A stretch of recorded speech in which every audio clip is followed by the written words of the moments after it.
Allan Aguirre with your Incorruptible 2-minute warning. And no, you're not living in the millennium reign. We're in 1 Peter chapter 2, verses 13 through 14.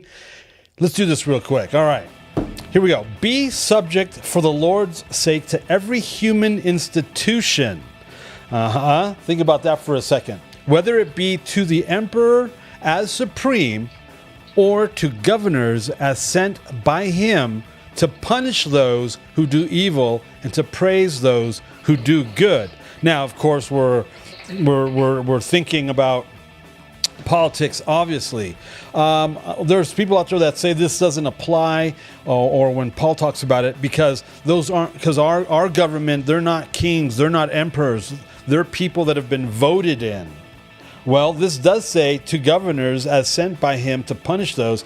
Not all governors are, I was just going to say not all governors are sent by God, but that's not true, right? I mean, if we look at the text correctly, the text says that if you're in a political position, if you're in a political place, God's allowed it. And so because he's allowed it, he's behind it.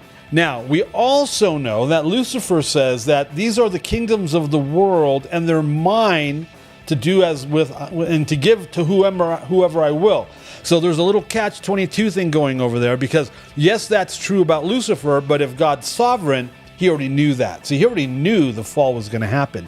He had, right? Jesus is the Passover lamb slain before the foundation of the world. So why is he slain before the world was founded? Well, because God knew that Adam was going to give up the deed of the earth to Lucifer, and that there was going to have to be a plan B, or is it plan F? We don't know, right? I mean, we can get into some really hairy situations there. Look, tomorrow's Friday. We're going to unpack this even more. In the meantime, let's go. How's it?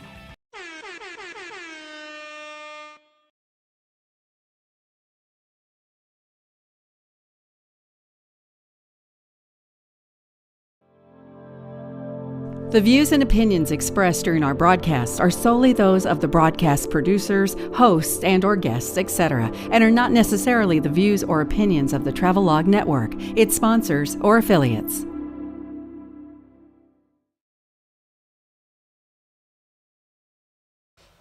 I try to say, let's go, Brandon.